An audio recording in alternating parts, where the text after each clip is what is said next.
ਦੋਸਤੋ ਪੰਜਾਬੀ ਟ੍ਰਿਬਿਊਨ ਦੇ ਰੋਜ਼ਾਨਾ ਪ੍ਰੋਗਰਾਮ ਵੇਲੇ ਦੀ ਗੱਲ ਵਿੱਚ ਤੁਹਾਡਾ ਸਵਾਗਤ ਹੈ।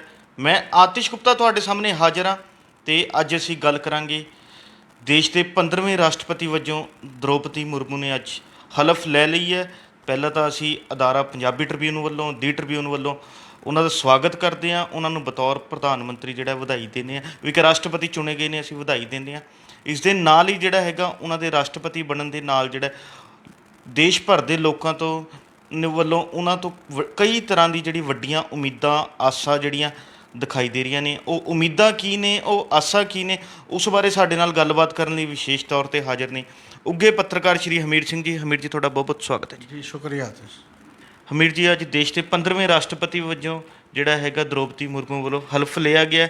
ਉਹ ਇੱਕ ਆਦੀਵਾਸੀ ਭਾਈਚਾਰੇ ਨਾਲ ਸੰਬੰਧ ਰੱਖਦੇ ਨੇ ਅਤੇ ਉਹਨਾਂ ਤੋਂ ਜਿਹੜਾ ਹੈਗਾ ਦੇਸ਼ ਭਰ ਦੇ ਲੋਕਾਂ ਨੂੰ ਬਹੁਤ ਵੱਡੀਆਂ ਆਸਾਂ ਨੇ, ਉਮੀਦਾਂ ਨੇ।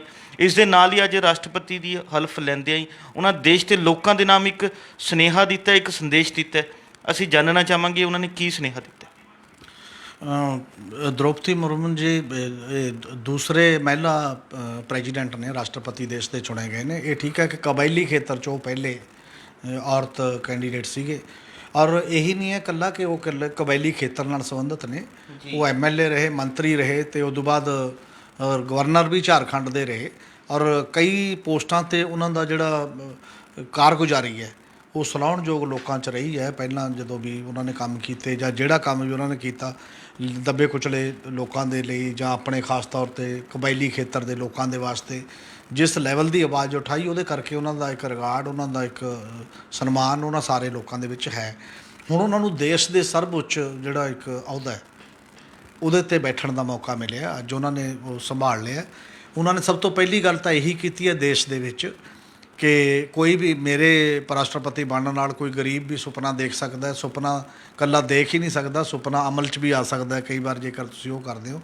ਹਾਲਾਂਕਿ ਇਹ ਅਲੱਗ ਗੱਲ ਹੈ ਕਿ ਕਿੰਨੇ ਕੁ ਗਰੀਬਾਂ ਨੂੰ ਜਾਂ ਕਿੰਨੇ ਕੁ ਸਧਾਰਨ ਲੋਕਾਂ ਨੂੰ ਇਹ ਸੁਪਨੇ ਆਉਂਦੇ ਨੇ ਕਿ ਮੈਂ ਰਾਸ਼ਟਰਪਤੀ ਬਣਾ ਜਾਂ ਮੈਂ ਪ੍ਰਧਾਨ ਮੰਤਰੀ ਬਣਾ। ਮਤਲਬ ਵੈਸੇ ਹੀ ਥੋੜ੍ਹੇ ਹੇਠਲੇ ਸੁਪਨੇ ਹੁੰਦੇ ਨੇ, ਬਹੁਤ ਜ਼ਿਆਦਾ ਰੋਜੀ ਰੋਟੀ ਰੁਜ਼ਗਾਰ ਮਿਲ ਜੇ, ਕਿਤੇ ਕੁਛ ਹੋਰ ਮਿਲ ਜੇ, ਉਹ ਇੱਕ ਅਲੱਗ ਗੱਲ ਹੁੰਦੀ ਹੈ।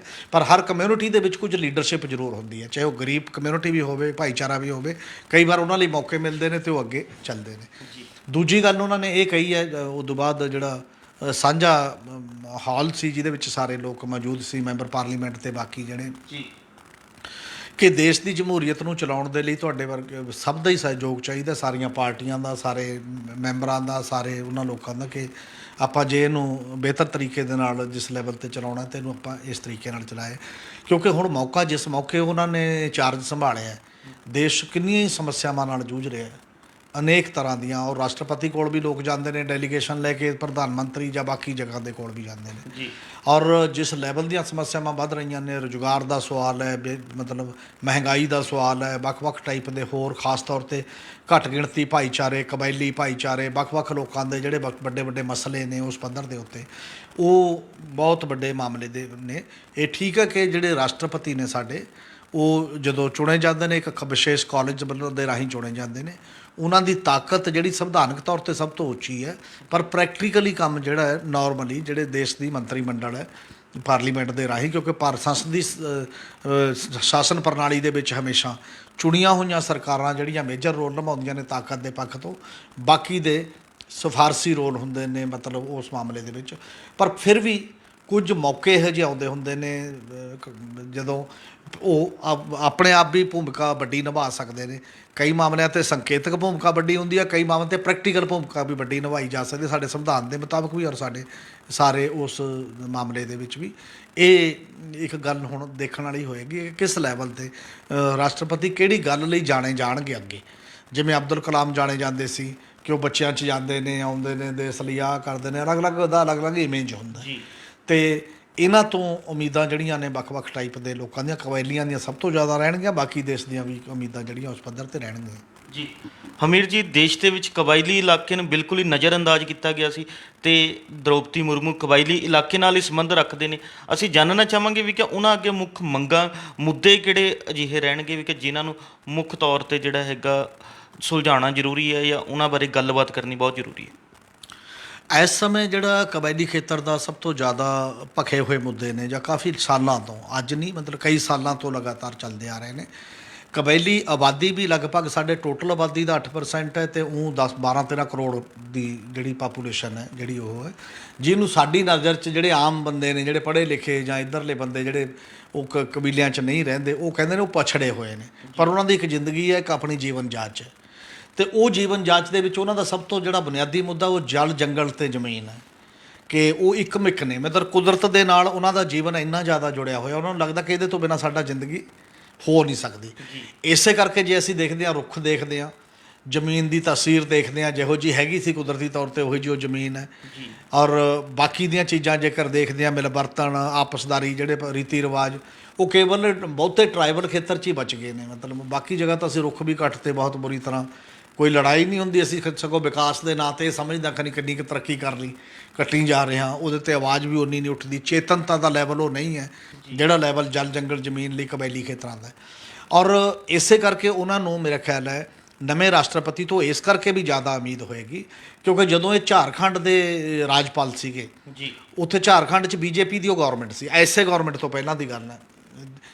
ਤੇ ਝਾਰਖੰਡ ਦੇ ਵਿੱਚ ਬੀਜੇਪੀ ਦੀ ਗੌਰਮੈਂਟ ਨੇ 2 ਕਾਨੂੰਨਾਂ ਦੇ ਵਿੱਚ ਸੋਧ ਕਰਤੀ ਸੀ, ਕੈਬਨਿਟ ਨੇ ਪਾਸ ਕਰਤੀ, ਵਿਧਾਨ ਸਭਾ ਦੇ ਵਿੱਚੋਂ ਪਾਸ ਹੋ ਗਈ, ਸਾਰੇ ਕਾਨੂੰਨ ਬਣ ਗਏ ਸੀ। ਮੰਨ ਲਓ ਉੱਥੋਂ ਤੱਕ ਉਹ 2 ਕਾਨੂੰਨ ਸੀ। ਇੱਕ ਤਾਂ 1908 ਦਾ ਸੀ ਸੰਥਾਲ ਟੈਨੈਂਸੀ ਜਿਹੜਾ ਕਾਨੂੰਨ। ਸੰਥਾਲ ਇੱਕ ਭਾਈਚਾਰਾ ਹੈ, ਬੜਾ ਵੱਡਾ ਕਬੀਲਾ ਹੈ, ਮਤਲਬ ਜਿਹਦੇ ਨਾਂ 'ਤੇ ਉਹ ਬਣਿਆ ਹੋਇਆ ਸੀ।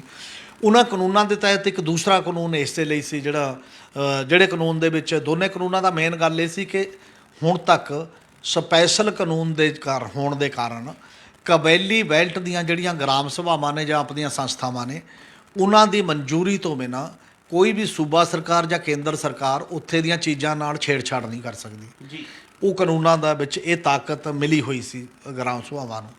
ਉਹਨਾਂ ਨੇ ਉਹ ਸੋਧ ਕਰਕੇ ਸੂਬਾ ਸਰਕਾਰਾਂ ਨੂੰ ਦੇਤੀ ਸੀ ਕਿ ਸੂਬਾ ਸਰਕਾਰਾਂ ਜਿਵੇਂ ਬਿਊਰੋਕਰੇਸੀ ਨੂੰ। ਨਾ ਕੇਵਲ ਉੱਥੇ ਬਹੁਤ ਵੱਡੀ ਮੂਵਮੈਂਟ ਵੀ ਹੋਈ, ਜਿਹੜੀ ਇੱਕ ਮੂਵਮੈਂਟ ਪੱਥਲਵੱਡੀ ਦੇ ਨਾਂ 'ਤੇ ਇੱਕ ਮੂਵਮੈਂਟ ਚੱਲੀ, ਬਹੁਤ ਮਸ਼ਹੂਰ ਹੈ ਪਹਿਲਾਂ ਵੀ, ਮਤਲਬ ਆਜ਼ਾਦੀ ਤੋਂ ਪਹਿਲਾਂ ਵੀ। ਬਿਰਸਾ ਮੁੰਡਾ ਇੱਕ ਬਹੁਤ ਵੱਡਾ ਆਗੂ ਦੇ ਤੌਰ 'ਤੇ ਜਾਣੇ ਜਾਂਦੇ ਨੇ ਕਬਾਇਲੀ, ਔਰ ਜਿਹਦੀ ਲੋਕ ਲਗਭਗ ਜਿਵੇਂ ਪੂਜਾ ਕਰਦੇ ਨੇ ਕਬਾਇਲੀ ਕਿ ਇਹ ਸਾਡਾ ਜਰਨੈਲ ਹੈ ਜਿਹਨੇ ਐਡਾ ਵੱਡਾ ਅੰਦੋਲਨ ਅੰਗਰੇਜ਼ਾਂ ਦੇ ਖਿਲਾਫ ਲੜਿਆ ਸੀ। ਉਹ ਵੀ ਇਹੀ ਗੱਲ ਕਰ ਰਹੇ ਸੀ, ਸਾਰਾ ਜਿਹੜਾ ਇੱਥੇ ਖਣਿਜ ਪਦਾਰਥ ਜੇ ਭੁੱਲੇ ਜਾਣਾ ਚਾਹੁੰਦੇ ਸੀ, ਉਹ ਧਰਤੀ ਖੋਹਣਾ ਚਾਹੁੰਦੇ ਸੀ, ਉਹਨਾਂ ਨੇ ਲੜਾਈ ਲੜੀ ਬੜੀ ਵੱਡੀ। ਅਤੇ ਉਸੇ ਬਿਰਸਾ ਮੁੰਡੇ ਦੇ ਨਾਲ ਜੁੜੇ ਹੋਏ ਕਬੀਲੇ ਅਤੇ ਬਾਕੀ ਦੇ ਲੋਕਾਂ ਨੇ ਫਿਰ ਇੱਕ ਸਟਾਰਟ ਕੀਤਾ। ਔਰ ਕਿਹਾ ਜਾਂਦਾ ਝਾਰਖੰਡ ਅਤੇ ਨੇੜਲੇ ਸੂਬਿਆਂ ਦੇ ਹੋਰ ਪਿੰਡਾਂ ਦੇ ਲੋਕ ਵੀ ਜਿਹੜੇ ਇਹਦੇ ਨਾਲ ਜੁੜੇ ਹੋਏ ਸੀ, 36,320 ਪਿੰਡਾਂ ਤੱਕ ਉਹ ਮੂਵਮੈਂਟ ਫੈਲੀ। ਅਤੇ ਉਹਨਾਂ ਮੂਵਮੈਂਟਾਂ ਨੇ ਉਹਨੇ ਲਾਇਆ ਹੋਇਆ, ਬੋਰਡ ਲਾਏ ਹੋਏ ਸੀ ਕਿ ਅਸੀਂ ਕਿਸੇ ਮੁੱਖ ਮੰਤਰੀ ਨੂੰ, ਕਿਸੇ ਰਾਸ਼ਟਰਪਤੀ ਨੂੰ, ਕਿਸੇ ਮੰਤਰੀ ਮੰਡਲ ਨੂੰ ਨਹੀਂ ਜਾਣਦੇ। ਸਾਡੀ ਜਿਹੜੀ ਸੰਵਿਧਾਨਕ ਸੰਸਥਾ ਉਹ ਗ੍ਰਾਮ ਸਭਾ ਹੈ, ਅਸੀਂ ਕੇਵਲ ਉਹਦੀ ਮੰਨਾਂਗੇ। ਸਾਡੇ ਕੋਈ ਵੀ ਹੋਰ ਨਾ ਬੜੇ ਆ ਕਿ ਜੇ ਕਿਸੇ ਖਿਲਾਫ ਕਾਰਵਾਈ ਹੋਗੀ ਤਾਂ ਉਹ ਆਪ ਜ਼ਿੰਮੇਵਾਰ ਹੋਏਗਾ। ਇਹ ਬੋਰਡ ਲੱਗੇ ਵੱਡੇ ਵੱਡੇ ਜੀ, ਔਰ ਇਹ ਉਹਨਾਂ ਦਾ ਸੰਵਿਧਾਨਕ ਹੱਕ ਸੀ। ਦੂਜੇ ਪਾਸੇ ਉਹਨਾਂ ਦੇ ਵਿੱਚੋਂ ਹੀ ਚੁਣੀ ਗਈ ਇੱਕ ਰਾਜਪਾਲ ਸੀ। ਜਦੋਂ ਦੋਨੋਂ ਕਾਨੂੰਨ ਵਿਧਾਨ ਸਭਾ ਤੋਂ ਪਾਸ ਹੋ ਕੇ ਇਹਨਾਂ ਦੇ ਕੋਲ ਗਏ ਤਾਂ ਉਹਨੇ ਸਰਕਾਰ ਨੂੰ ਵਾਪਸ ਕਰਕੇ ਅਧਿਐਨ ਕਰਕੇ, ਇੱਕ ਤਾਂ ਲੋਕਾਂ ਦੇ ਮੈਮੋਰੰਡਮ ਬਹੁਤ ਆਏ ਸੀ, ਮੂਵਮੈਂਟ ਵੀ ਹੋ ਗਈ ਸੀ, ਔਰ ਉੱਥੇ ਲੱਗਦਾ ਸੀ 2 ਚੀਜ਼ਾਂ ਬਿਲਕੁਲ ਇਕੱਠੀਆਂ ਹੋ ਗਈਆਂ, ਸੰਵਿਧਾਨ ਅਤੇ ਲੋਕਾਂ ਦੇ ਜਜ਼ਬਾਤ, ਦੋਨਾਂ ਦਾ ਜਿਹੜਾ ਸੁਮੇਲ ਹੋਇਆ। ਉੱਥੇ ਦ੍ਰੋਪਦੀ ਮੁਰਮੂ ਨੇ ਜਿਹੜੇ ਵਾਪਸ ਕੀਤੇ ਕਾਨੂੰਨ, ਕਿਉਂਕਿ ਬੀਜੇਪੀ ਦੀ ਇਹ ਆਗੂ ਸੀਗੇ ਪਹਿਲਾਂ ਵੀ, ਇਹ ਵੀ, ਅਤੇ ਇਹਨਾਂ ਨੇ ਦਲੀਲ ਵੀ ਦਿੱਤੀ, ਦਲੀਲ ਦੇ ਨਾਲ ਆਪਣੀ ਗੱਲ ਵੀ ਸਮਝਾਈ, ਪਰ ਉਹ ਵਾਪਸ ਲੈਣੇ ਪਏ। ਅਤੇ ਵਾਪਸ ਲੈਣੇ ਪਏ ਤਾਂ ਟਰਾਈਬਲਾਂ ਦੇ ਵਿੱਚ ਜਿਹੜੀ ਇੱਕ ਹੋਰ ਜੰਗ ਦਾ ਇੱਕ ਮਾਹੌਲ ਬਣਦਾ ਹੈ ਜਦੋਂ, ਕਿਉਂਕਿ ਜਦ ਤੁਸੀਂ ਸ਼ਾਂਤਮਈ ਤਰੀਕੇ ਨਾਲ ਕਿਸੇ ਦੀ ਗੱਲ ਨਹੀਂ ਸੁਣਦੇ ਤਾਂ ਫਿਰ ਉਹ ਜਿਹੜੇ ਕੁਝ ਕਬਾਇਲੀ ਏਰੀਆ ਦੇ ਵਿੱਚ ਹਥਿਆਰਬੰਦ ਮੂਵਮੈਂਟਾਂ ਵੀ ਚੱਲਦੀਆਂ ਨੇ, ਫਿਰ ਲੋਕਾਂ ਨੂੰ ਉਸ ਰਾਹ ਤੋੜ ਦਿੰਦੇ ਨੇ ਇਹ ਜਿਹੜੇ ਜ਼ਬਰਦਸਤੀ। ਇਸੇ ਕਰਕੇ ਹੁਣ ਵੀ ਕਿੰਨੇ ਹੀ ਕਬਾਇਲੀ ਲੋਕਾਂ ਦੇ ਖਿਲਾਫ ਜ਼ੁਲਮ ਹੋਏ ਨੇ। ਮੰਨ ਲਓ ਪਿਛਲੇ ਦਿਨਾਂ 'ਚ ਇੱਕ ਕੇਸ ਆਇਆ, ਬੜਾ ਮਹੱਤਵਪੂਰਨ ਕੇਸ ਸੀ। ਉਹ ਕੇਸ ਸੀ ਹਿਮਾਂਸ਼ੂ ਕੁਮਾਰ, ਗਾਂਧੀਵਾਦੀ ਹੈ ਬਿਲਕੁਲ, ਮਤਲਬ 30-40 ਸਾਲਾਂ ਤੋਂ ਜਾ ਕੇ ਆਸ਼ਰਮ ਬਣਾ ਕੇ ਉਹ ਅਤੇ ਉਹਦੀ ਪਤਨੀ ਚੰਗੇ, ਮਤਲਬ ਇਹੋ ਜਿਹੇ ਘਰ ਤੋਂ ਸੀ ਜਿਹੜੇ ਚੰਗੇ ਸਕੂਲਾਂ ਕਾਲਜਾਂ 'ਚ ਪੜ੍ਹੇ, ਡਿਗਰੀਆਂ ਹਾਸਲ ਕੀਤੀਆਂ, ਪਰ ਛੱਡ ਕੇ ਚਲੇ ਗਏ ਕਿ ਆਪਾਂ ਕਬਾਇਲੀਆਂ ਦੀ ਮਦਦ ਕਰਨੀ ਹੈ। ਗਾਂਧੀਵਾਦੀ ਬੰਦਾ। ਪਹਿਲਾਂ ਤਾਂ ਉਹਦਾ ਆਸ਼ਰਮ ਫੂਕਿਆ ਸੀ ਕਈ ਸਾਲ ਪਹਿਲਾਂ ਕਿ ਮਾਓਵਾਦੀਆਂ ਦਾ ਸਪੋਰਟਰ ਹੈ, ਅਤੇ ਫਿਰ ਹੁਣ ਉਹਨੇ ਇੱਕ ਗੁਜਰਾਤ ਦੇ ਜਦ ਕਬਾਇਲੀਆ ਬੰਦਿਆਂ ਦੇ ਉੱਤੇ ਜੋ ਹੋਇਆ ਸੀ ਤਸ਼ੱਦਦ, ਉਹਨਾਂ ਸੁਪਰੀਮ ਕੋਰਟ 'ਚ ਰਿਟ ਪਾਈ ਸੀ। ਸੁਪਰੀਮ ਕੋਰਟ ਦੇ ਬੈਂਚ ਨੇ ਉਹਨੂੰ 5 ਲੱਖ ਰੁਪਈਆ ਜੁਰਮਾਨਾ ਕਰਤਾ। ਉਹ ਕਹਿੰਦਾ ਵੀ 5 ਲੱਖ ਤਾਂ ਹੈ ਨਹੀਂ, ਆਪਾਂ ਜੇਲ੍ਹ ਚੱਲਾਂਗੇ। ਤੇ ਬੰਦਾ ਉਸ ਰੂਪ 'ਚ ਜੇਲ੍ਹ ਜਾ ਰਿਹਾ ਮਤਲਬ ਉਹ, ਪਰ ਉਹ ਇਹ ਵੱਡਾ ਮੁੱਦਾ ਉਠਾ ਰਿਹਾ ਇਨਸਾਫ ਦਾ ਕਿ ਇਹਦਾ ਮਤਲਬ ਹੁਣ ਕੋਈ ਵੀ ਜਿਹੜੇ ਨਿਆਂ ਦੇ ਬੰਦਰ ਨੇ ਉੱਥੇ ਜਾ ਕੇ ਵੀ ਕੋਈ ਅਰਜ਼ੀ ਨਹੀਂ ਦੇ ਸਕੇਗਾ, ਡਰੂਗਾ ਕਿ ਮੈਨੂੰ ਜੁਰਮਾਨਾ ਨਾ ਹੋ ਜੇ। ਜੀ ਇਹ ਬਹੁਤ ਇੱਕ ਹੋਰ ਤਰ੍ਹਾਂ ਦਾ ਇੱਕ ਮਾਹੌਲ ਹੈ। ਜਿਵੇਂ ਪ੍ਰਸ਼ਾਂਤ ਭੂਸ਼ਣ ਨੂੰ ਹੋ ਗਿਆ ਸੀ ਕਿ ਮਾਨਹਾਨੀ ਦਾ, ਉਹਨੇ ਕਹਿੰਦਾ ਸੀ ਮੈਂ ਨਹੀਂ ਮੰਨੂਗਾ, ਜੇਲ੍ਹ ਕਰ ਦਿਓ। ਫਿਰ ਕਹਿੰਦੇ ਚੱਲ 1 ਰੁਪਈਆ ਤਾਂ ਦਿਓ, ਮਤਲਬ ਉਹ ਕੇਸ ਉਸੇ ਤਰੀਕੇ ਨਾਲ ਇੱਕ ਸੋਲਵ ਹੋ ਗਿਆ ਸੀ, ਸਜ਼ਾ ਨਹੀਂ ਕੀਤੀ ਕਿਸੇ ਕੋਰਟ ਨੇ। ਉਵੇਂ ਹਿਮਾਂਸ਼ੂ ਕੁਮਾਰ ਨਾਲ ਹੋਇਆ, ਉਵੇਂ ਤੀਸਤਾ ਸੀਤਲ ਅਵਾਰਡ ਨਾਲ ਹੋ ਰਿਹਾ, ਉਵੇਂ ਕਈ ਚੀਜ਼ਾਂ ਹੋ ਰਹੀਆਂ ਨੇ ਇਹ ਜਿਹੜੇ ਇਸ ਲੈਵਲ ਦੇ ਗੱਲ ਨੇ।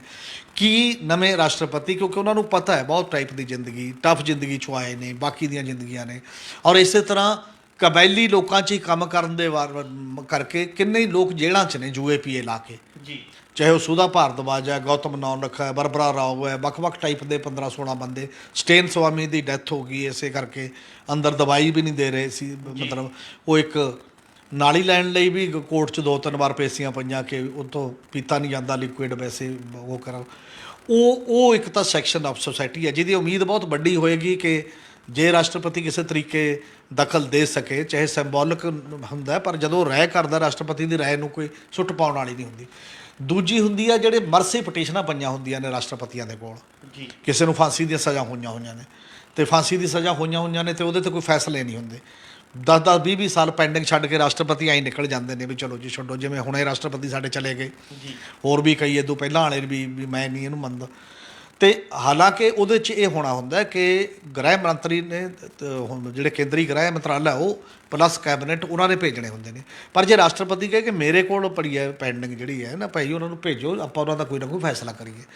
ਤੇ ਜਿਹੜੇ ਲੋਕ ਫੈਸਲਾ ਮੰਗ ਰਹੇ ਨੇ ਉਹ ਸਾਰਿਆਂ ਦੇ ਫੈਸਲੇ ਤੇ ਇਹ ਗੱਲ, ਰਾਜੋਆਣੇ ਦਾ ਫੈਸਲਾ ਮਰਸੀ ਪਟੀਸ਼ਨ ਪਹਿਲਾਂ ਇੱਕ ਵਾਰ ਸਜ਼ਾ ਦਾ ਵੀ ਆ ਗਿਆ ਸੀ ਕਿ ਇੰਨੇ ਤਰੀਕ ਨੂੰ ਫਾਂਸੀ ਦੇ ਦਿਓ, ਤੇ ਮੁੜ ਕੇ ਰੌਲਾ ਪੈ ਗਿਆ ਤੇ ਉੱਥੇ ਹੀ ਹੈ ਜਿਹੜੀ ਮਰਸੀ ਪਟੀਸ਼ਨ ਪਈ ਹੈ। ਹੋਰ ਕਿੰਨੇ ਸੂਬਿਆਂ ਨਾਲ ਸੰਬੰਧਿਤ ਪਏ ਨੇ, ਕੀ ਉਹਨਾਂ ਬਾਰੇ ਘੱਟ ਗਿਣਤੀਆਂ ਕਬਾਇਲੀਆਂ ਜਾਂ ਦਲਿਤਾਂ ਜਾਂ ਬਾਕੀ ਜਿਹੜੇ ਕਿ ਮੈਜੋਰਟੀ ਕੇਸ ਉਹਨਾਂ ਨਾਲ ਨੇ, ਜਿਹੜੇ ਸ਼ਾਇਦ ਮੁਕੱਦਮਾ ਆਪਦਾ ਪ੍ਰੋਪਰ ਲੜ ਵੀ ਨਾ ਪਾਏ ਹੋਣ ਗਰੀਬੀ ਕਰਕੇ, ਬਾਕੀ ਚੀਜ਼ਾਂ ਕਰਕੇ, ਉਹਨਾਂ ਬਾਰੇ ਕੀ ਨਜ਼ਰੀਆ ਰਹੂਗਾ? ਇਹ ਨਜ਼ਰੀਆ ਵੀ ਬਹੁਤ ਵੱਡੇ ਪੱਧਰ 'ਤੇ ਦੇਖਿਆ ਜਾਊਗਾ। ਔਰ ਹਾਂ ਦਾ ਨਾਰਾ ਹੀ ਕਈ ਵਾਰ ਬਹੁਤ ਹੁੰਦਾ ਵੱਡੇ ਪੱਧਰ 'ਤੇ, ਵੱਡੀ ਸੀਟ 'ਤੇ ਬੈਠੇ ਜਿਹੜੇ ਬੰਦਿਆਂ ਦਾ, ਪਰ ਨਾਲ ਦੀ ਨਾਲ ਇੱਕ ਪ੍ਰੈਕਟੀਕਲ ਪੋਜੀਸ਼ਨ ਵੀ ਹੁੰਦੀ ਹੈ ਰਾਸ਼ਟਰਪਤੀ ਕੋਲ।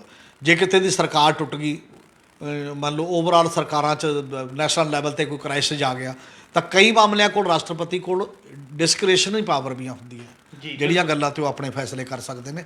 ਉਹ ਸਾਰੀਆਂ ਚੀਜ਼ਾਂ ਨੂੰ ਦੇਖ ਕੇ ਹੀ ਕਿਸੇ ਅਹੁਦੇ ਨੂੰ ਦਾ ਸਨਮਾਨ ਵੀ ਵੱਧਦਾ ਅਤੇ ਕਿਸੇ ਅਹੁਦੇ ਦਾ ਸਨਮਾਨ ਘਟਦਾ ਵੀ ਹੈ ਜੇਕਰ ਤੁਸੀਂ ਖਾਮੋਸ਼ ਰਹੋ।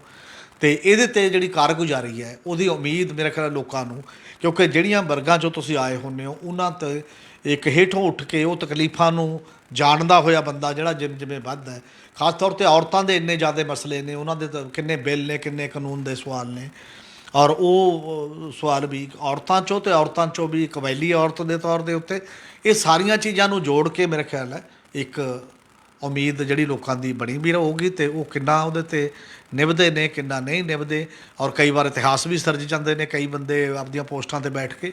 ਇਹ ਆਉਣ ਵਾਲਾ ਸਮਾਂ ਦੱਸੂਗਾ। ਮਤਲਬ ਫਿਲਹਾਲ ਇਹੀ ਹੈ ਕਿ ਉਹ 15ਵੇਂ ਰਾਸ਼ਟਰਪਤੀ ਬਣੇ ਨੇ, ਉਹਨਾਂ ਦਾ ਵੈਲਕਮ ਵੀ ਕਰਨਾ ਚਾਹੀਦਾ ਅਤੇ ਇੱਕ ਉਮੀਦ ਰੱਖਣੀ ਚਾਹੀਦੀ ਹੈ ਕਿ ਵੱਡੇ ਅਹੁਦੇ 'ਤੇ ਰਹਿ ਕੇ ਕੋਈ ਦੂਜੇ ਕੰਮਾਂ ਵੱਲ ਵੀ ਦੇਖਿਆ ਜਾਏਗਾ। ਜੀ ਹਮੀਰ ਜੀ, ਇਹ ਤਾਂ ਸੀ ਦੇਸ਼ ਦੇ ਨਵੇਂ ਰਾਸ਼ਟਰਪਤੀ ਦੀ ਗੱਲ।